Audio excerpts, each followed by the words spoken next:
안녕하십니까.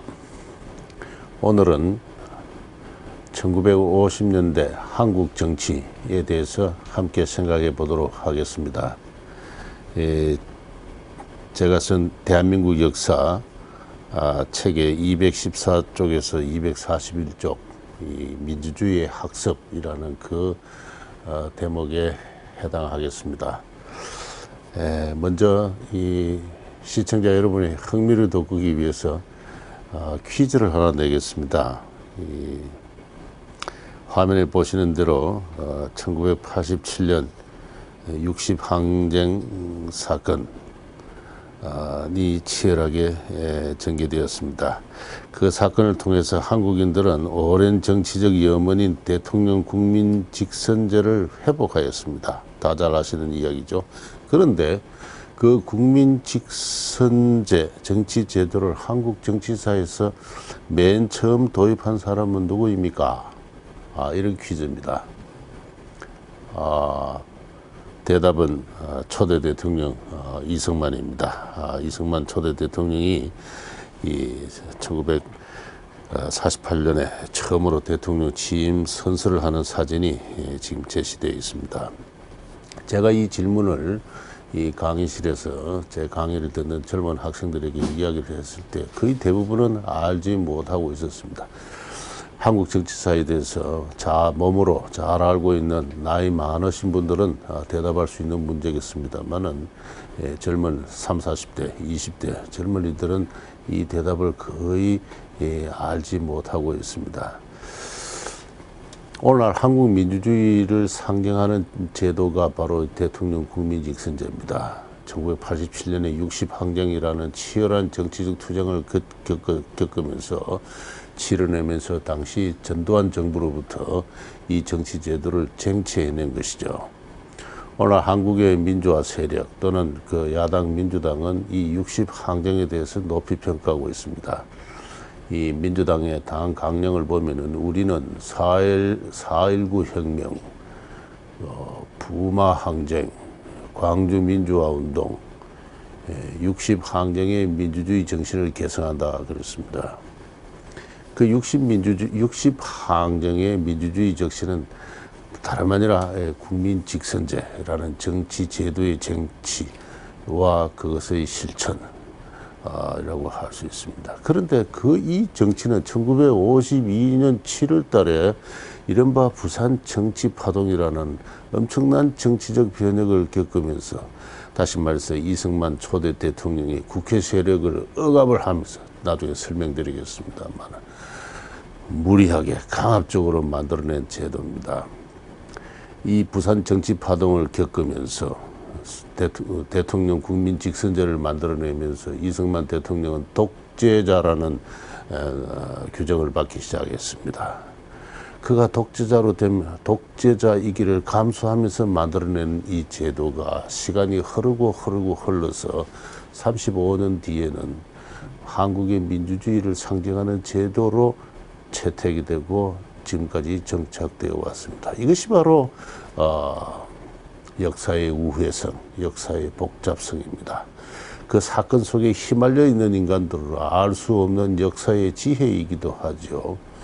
우리는 산 위에 올라가서 저 마을을 내다보는 그러한 그 관점에서 역사를 긴 시각에서 전체적으로 조망을 해야 됩니다.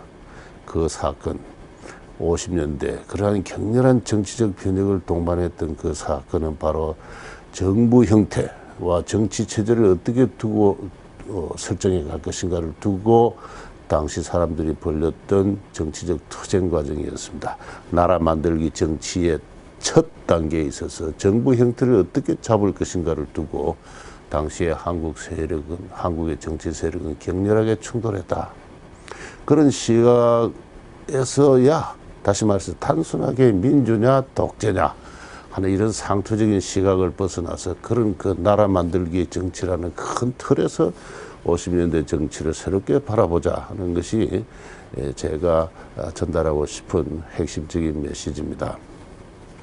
제 책에서도 누차 강조했습니다만 대한민국이라는 나라는 매우 허둥지둥 준비가 충분하지 않은 채 만들어졌습니다. 1948년 2월 달까지만 하더라도 나라가 만들어질지 말지가 불확실했습니다. 유엔 한국위원단은 이 땅에서 총선거를 해야 될지 말지를 결정하지 못하고 있었고, 김규식, 김구와 같은 매우 영향력이 큰 정치인들이 반대하고 있었습니다. 그 이후 불과 4, 5개월 만에 나라가 만들어진 것이죠. 1948년 5월 30일 재헌의회가 소집이 되었습니다. 그리고 나서 헌법 제정이 이루어지는데, 지난번에 말씀드린 대로 젊은 법학자 서너 명의 책상머리 작업에서 그 초안이 만들어졌습니다. 그들은 미국 헌법, 프랑스 헌법, 독일 헌법, 좋은 헌법을 갖다 놓고 짜집기 하는 형태로 헌법을 만들었다 그랬죠. 정부 형태를 어떻게 가져갈 것인가가 장차 태어날 신생국의 가장 중요한 문제였습니다. 그들은 내각 책임제가 민주주의의 꽃이다, 그렇게 생각했습니다. 그리고 그 안을 가지고 국회, 당시 이 초대 이 재헌의회의 다수 세력은 국내에 그 정치적 뿌리를 둔 그 구지주 계급들의 그 출신인 한민당이, 그들이 국회 절대 다수 세력을 형성하고 있었습니다. 그래서 한민당에 가서 내각 책임제 좋으냐 했더니 김성수 선생을 위시한 여러분들이 그 좋은 제도다 그랬습니다. 그렇게 해서 힘을 얻어서 내각 책임제 초안을 만들었는데, 또 국회 다수 세력도 거기에 찬성을 했습니다. 그러나 건국의 실질적인 리더하고 건국의 원훈이라 할 수 있는 이승만 박사의 생각은 달랐던 것입니다. 의회 정치에, 정당 정치에 전통이 전혀 없는 이 나라가 나라 만들기에 정치적, 사회적, 경제적 과제가 산더미처럼 있는데 강력한 정치적 리더십이 요구되는 그러한 상황에서, 더구나 전쟁이 임박해 있습니다. 당시 사람들은 누구나 그걸 느끼고 있었어요. 북한의 공산주의자들과 세력과 대치를 하고 있는 그런 상황에서 권력의 분산을 전제로 한, 타협과 조정을 전제로 한 내각 책임제는 우리 몸에 맞지 않다라고 생각한 것입니다. 그리고 무엇보다 중요한 것은 바로 지난 2, 3년간 있었던 일입니다. 미소 공의를 통해서 미국과 소련은 한국의 민주적 임시정부를 세운다 그랬습니다. 그때 북한의 공산주의자들은 소련군의 지도를 받으면서 내각 책임제 정부를 구성을 했습니다. 지난 시간에 제가 말씀드렸습니다만, 그 내각 책임제 정부의 내무부 장관은 김승희로 한다 그랬습니다. 다른 건 다 양보하더라도 내무부 장관 하나만큼은 장악하겠다는 강력한 의지의 표현입니다. 그래야 경찰 병력을 장악하죠. 적당한 때가 오면은 쿠데타를 할 수가 있는 겁니다. 동구의 여러 나라들이 그렇게 해서 사회주의로, 공산주의로 빠져들어갔던 겁니다. 내각 책임제는 다시 말해서 공산주의 세력이 대한민국 정부의 수뇌부에 침투할 수 있는 위험한 어떤 경로를 제공하는 그런 길이게 되었습니다. 실제로 1949년에 국회 프락치 사건이 터졌습니다. 당시는 그것이 애매하다고 했습니다만 세월이 지나면서 그 사실로 바뀌어졌어요. 북한의 조정을 받는 정치 세력이 국회의원이 되어가지고, 그리고 외국군 철수, 그리고 남북평화 통일한 소위 말해서 국회의 결의를 이끌어낸 것이죠. 김약수나 노회란 이런 분들입니다. 그 나중에 다 북한에 넘어가서 살았던 사람들이. 바로 그렇게 내각 책임제는 그 나라 만들기 과제가 산적한 마당에 권력을 분산시킬 뿐만 아니라 남북 대치 상황에서 대단히 위험한 정치 제도이기도 했던 것이고, 실제로 그 2, 3년 전의 정치적 경험이 그것을 이야기를 하고 있었습니다. 그래서 이승만 초대 대통령은 그거 안 된다. 대통령 중심적으로 해야 된다. 그래서 강인하게 주장을 했습니다. 대통령이 될 사람은 이승만 박사밖에 없었기 때문에 한민당은 타협할 수밖에 없었고, 그렇게 해서 대통령 중심제라는 정부 형태가 성립하게 되었습니다. 그런데 그것도 국회가 대통령을 뽑고, 그리고 부통령도 국회가 직선을 합니다. 국회가 뽑습니다. 그리고 대통령이 임명한 국무총리도 국회가 승인하는, 사실상 권력의 중심은 여전히 국회에 있는 그러한 어중간한 정부 형태가 만들어진 것입니다. 그렇게 초창기에 정치 세력은 정부 형태에 대해서 어떠한 통일된 어떤 비전이나 어떤 그 충분한 토론이나 합의 없이 허둥지둥 이렇게 나라가 만들어졌습니다. 자, 초대 내각을 구성합니다. 이승만 대통령이 한민당이 요구를 했습니다. 내각 13개 중에서 7개는 국회 다수 세력인 한민당 인사들에게 배정을 하라 했습니다. 이승만 대통령은 노 했습니다. 딱 한 자리만 배정했습니다. 이렇게 해서 한국의 소위 여야 정쟁이 시작이 됐습니다. 이승만 대통령은 왜 거절을 했을까요? 권력을 독점하고 싶어 했습니까? 역시 정치가니까 그런 욕심이 없었다고 할 수는 없겠죠. 그러나 이승만 대통령은 한민당은 일제하에서 비록 일제의학과 차별을 무릅쓰고 근대문명의 실력을 양성함으로써 건국의 중요한 기초를 제공한 세력이긴 하지만은 기본적으로는 기득권 세력이다. 양반 또는 향리 또는 지주라는 그 지방의 명문 가문들의 자제들로 이루어진 것이 한민당입니다. 기득권 세력들이다. 이 사람들이 정권을 좌지우지하면은 자칫하면은 지주제적 과도적 귀족 정치가 재현될 우려가 있다. 저 사람들이 국민의 다수가 문명이라고 해서 믿지 않고 국회 대통령 간선제를 주장하고 있는데 저 사람들의 이해관계가 고착화될 경우에 이 어렵게 세워진 나라가 다시 과도적 귀족 정치로 변질할 우려가 있다. 이렇게 생각을 했던 것입니다. 당분간 좀 참고 있으시오. 초대 정부는 당신들에게 그렇게 많은 내각의 자리를 활용할 수 없다. 이렇게 생각을 했어요. 또 그렇게 해서 서로 타협할 수 없는 정쟁이 시작되었던 것입니다.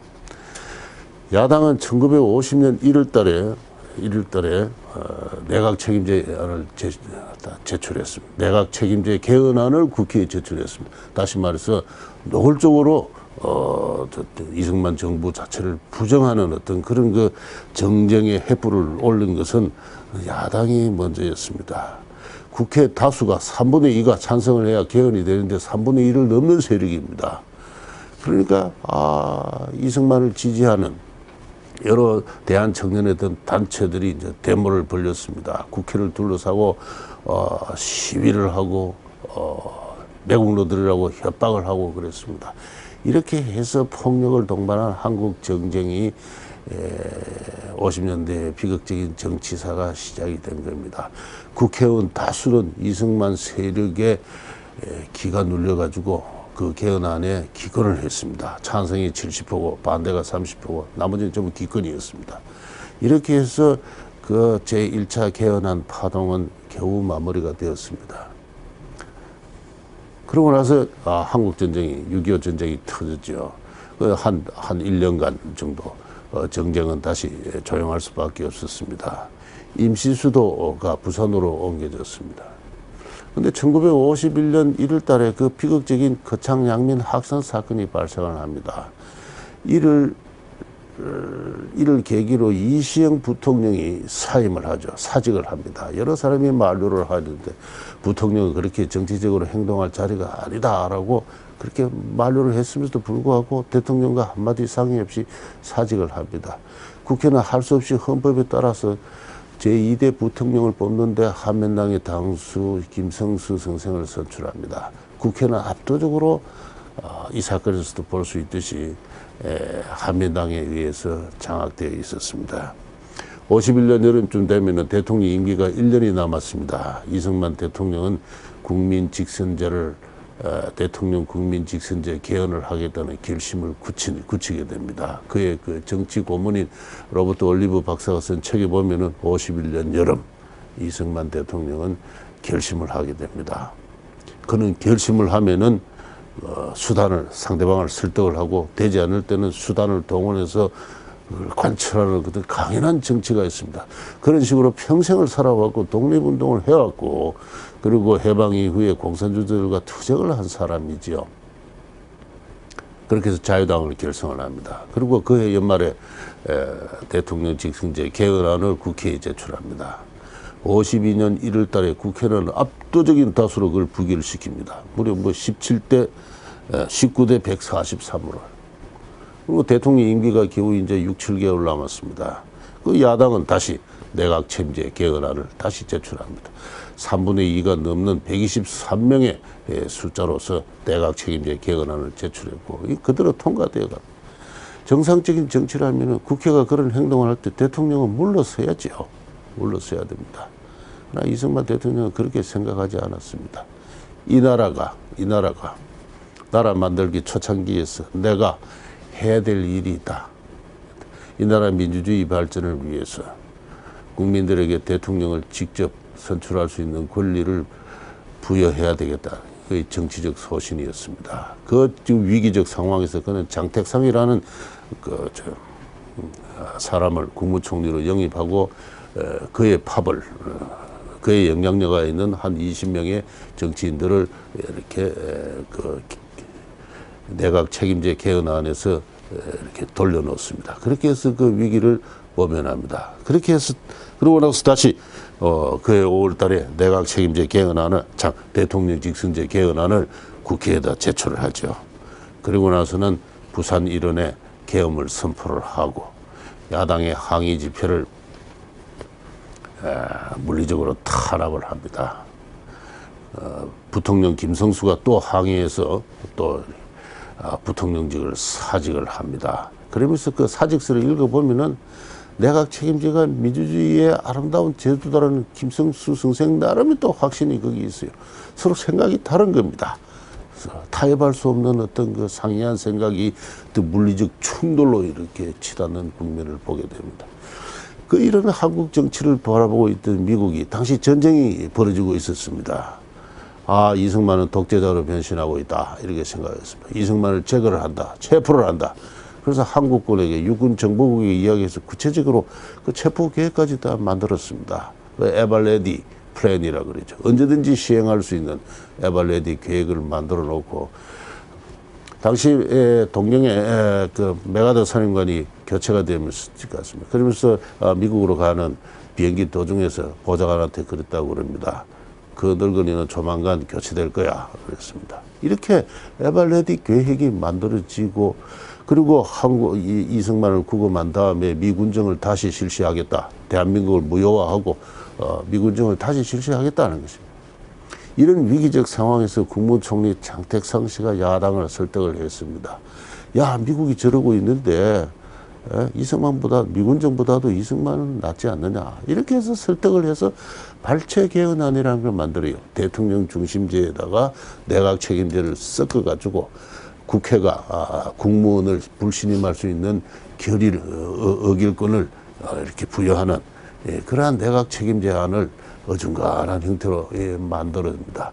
그리고 나서 그래도 반대하는 어떤 국회의원들은 경찰이 막 강제로 막 연행하다시피 국회에 등원을 시켜가지고 그렇게 해서 무리하게 대통령 직선제 개헌안을 통과시키죠. 이게 유명한 부산 정치 파동입니다. 부산 정치 파동이 일어나자 전 세계가 한국 전쟁에 참여하고 있던 16개 우방국들이 큰 실망을 했습니다. 우리가 뭐 때문에 저 나라에 가서 전쟁을 하고 있느냐, 독재자를 위해서냐, 그런 그 비난의 여론이 참 소리 높여 이야기되고 있었습니다.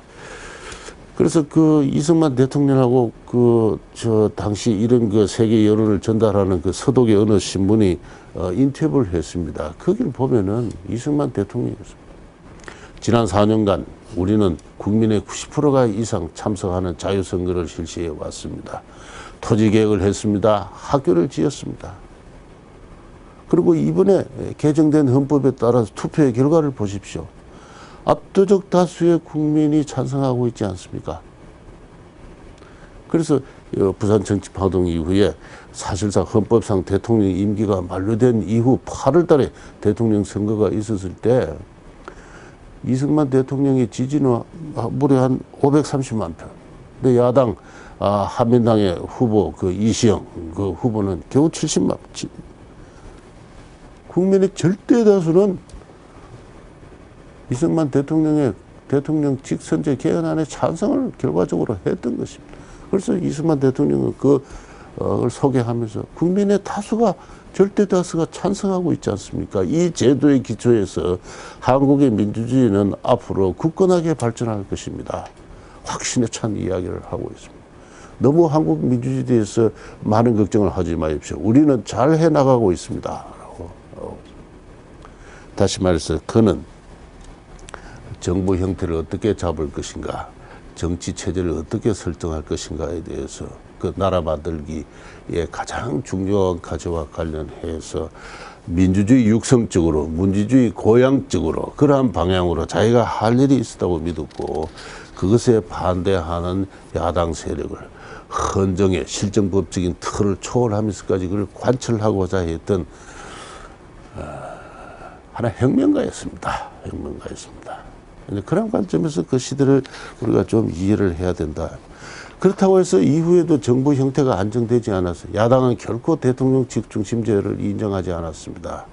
1956년 제3대 대통령 선거가 있을 때 야당은 다시 내각 책임제를, 이때 야당이 체계적으로 정강정책을 발휘하는데 내각 책임제 구현을 서원을 했다. 당시 신문을 보면 그래 돼 있어요. 맹세를 한 겁니다.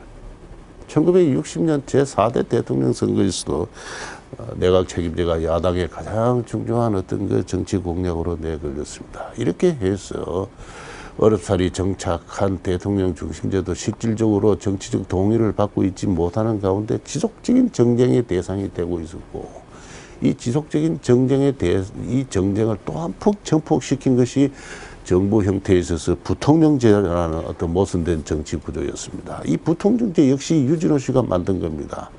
정계 원로를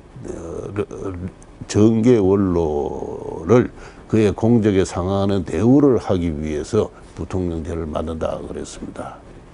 그러나 이 부통령제는 미국이 다 아다시피 세계에서 유일한 어떤 그러한 그 제도를 갖고 있는데, 이 미국에서 부통령제가 정착하는 데는 오랜 그 세월이 걸렸습니다.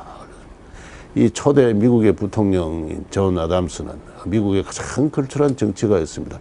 조지 워싱턴은 군인이었죠. 그 독립전쟁을 승리로 이끈 장군이었습니다만은 그 각주의 그 다양한 그 이해관계를 갖는 정치 세력들을 하나의 의회로 구성을 하고 미국의 헌법을 만들고 또 국제적으로 동맹을 정치에 내고 하는 데는 존 아담스라는 탁월한 정치가가 있었습니다. 이 사람이 그 초대 선거에서 2등을 했기 때문에 2등한 사람은 부통령을 하라 그랬어요. 그래서 이 존 아담스가 말하기를 나의 사랑하는 조국은, 내가 봉사한 조국은 인간이 만들어낼 수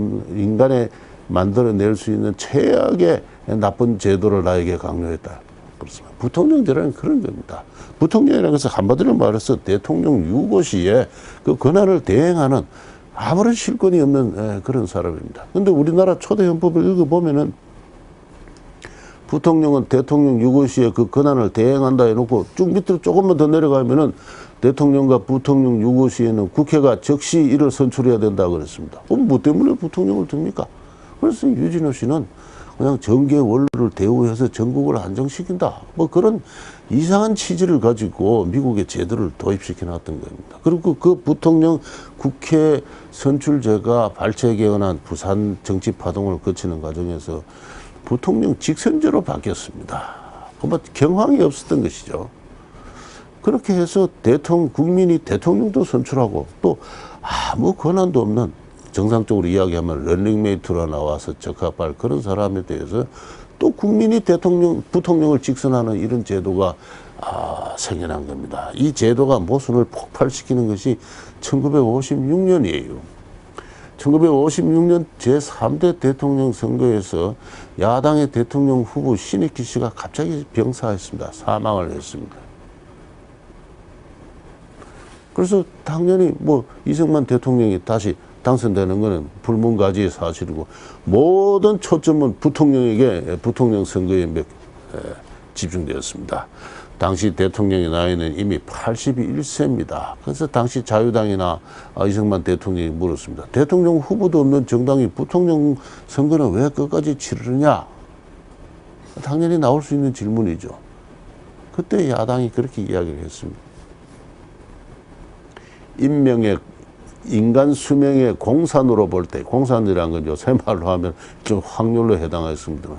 지금 81세 된 노 대통령이 앞으로 4년 임기를 계속 다 할 그런 확률은 매우 작다. 부통령직이라도 확보해서 자유당의 독재를 종식시키겠다. 이런 이야기를 했습니다.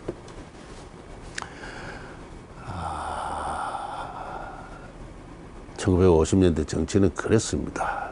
나이 많은 대통령이 죽을지 모르니까 부통령직이라도 차지해서 민주주의 정치를 하겠다. 그리고 그래야 내각 책임제 정치를 구현할 수 있다. 그렇게 이야기를 했습니다. 그러고 나서는 부통령 직선제를 이들에 두서는 안 된다는 여론이 나와서 여야 간에 협상을 하기 시작합니다. 이승만 대통령도 대통령과 부통령이 당적을 달리하는 이와 같은 제도는 아주 나쁜 제도니까 또 헌법을 개헌해야 됩니다. 또 개헌론을 또 제기를 합니다. 그러나 그는 이미 80세를 훌쩍 넘긴 노인이었습니다. 어떻게 더 이상 개헌을 할 어떤 그런 여력은 없었고, 그리고 여야 간의 정쟁은 큰 치드는 상황 속에서 당시 그 정계 실력자들이 만나가지고 2조 회담이라는 유명한 회담입니다만은 부통령제를 없애고 그리고 이승만의 차기 승계를 위한 논의를 하고 내각 책임제를 개헌을 하고 자유당도 이제 내각 책임제로 개헌을 안이 공론화하기 시작합니다. 그러나 그 협상도 민주당 내의 어떤 구파 신파 간의 어떤 갈등 때문에 마무리 짓지 못합니다. 그렇게 해서 제4대 정부통령 선거를 맞이해서 한국 정치는 파국으로 치닫았던 것입니다. 이렇게 1950년대 한국 정치는 대통령 직선제냐 또는 대통령 중심제냐 내각 책임제냐 대통령 간선제냐 대통령 직선제냐 그리고 부통령제를 존치할 것인가를 두고 극한적인 어떤 정쟁을 벌였던, 다시 말해서 신생국의 정치 체제를 둔 어떤 정쟁의 과정이었습니다. 단순하게 민주냐 독재냐 하는 그런 관점에서 단순화시켜서 그 시대를 결코 이해를 할 수가 없습니다. 이후 민주당이 드디어 4.19 내각 책임제를 하죠. 그러나 다음에 언제 이야기하겠습니다만 그 내각 책임제 실험은 철저하게 실패했습니다. 그 실패가 5.16이라는 군사정변을 또 초래했죠. 그렇게 해서 63년도 대통령 직선제, 대통령 중심제 정부가 복구될 때 박정희에 의해서 야당은 반대하지 않았습니다. 드디어 내각 책임제냐 대통령 중심제냐라는 논쟁이 13년간의 어떤 13년도 더 되죠. 한 15년간의 논쟁을 거친 다음에 드디어 해답을 찾았다 이렇게 이야기할 수가 있습니다. 근데 그 대통령 직선제마저 박정희에 의해서 1972년에 부정이 됩니다. 그러면 15년간 소위 유신체제가 이어지죠. 그리고 그 유신체제를 극복하는 60항쟁 민주화 세력에 의해서 대통령 직선제가 다시 복구됩니다. 그 민주화 세력들은 이 대통령 직선제제가 어떠한 운명을 갖고 비극적으로 태어났는가를 전혀 의식하지 못하고 그들이 그 제도를 전치한 것으로 이해를 하고 있죠. 그러나 그렇지 않습니다. 역사를 길게 볼 때는 민주주의 육성적 방향으로 대통령 직선제를 실행하지 않으면 안 된다는 초대 대통령의 확집, 종교적 신념에 가까운 확집이 무리하게 어떤 헌정의 틀을 파괴하면서까지 만들어낸 제도입니다. 그렇게 해서 겨우 40년 만에 1987년에 이르러서 대통령 직선제와 대통령 중심제라는 정부 형태가 안착을 한 거죠. 지난 30년간 그렇게 지난 27년간 그렇게 이어져 왔습니다. 그래서 한 나라가 만들어지고 정부 형태가 안정되는 데는 40년의 세월이 걸렸다는 것이죠. 그러한 나라 만들기의 관점에서 그 초창기 10년간의 정쟁을 우리가 이해를 할 필요가 있다. 다시 말씀드려서 독재자 이승만 거기에 저항하는 야당 민주주의의 투쟁 그런 관점으로서 그 시대사를 이해할 수 있습니다. 결과적으로 이승만은 승리했습니다. 그가 일으켜낸 정치 제도로서 대통령 직선제와 대통령 중심제 정부는 이후 정치가들에 의해서 선택이 되었고 오늘날 대다수 한국인들이 그게 참여하고 있는 아름다운 정치 제도로 지금 성공하고 해왔던 것이죠. 그런 나라 만들기 정치, 정부 형태, 정치 체제를 둘러싼 어떤 선택 과정으로서 정쟁 과정으로서 50년대를 다시 바라보자.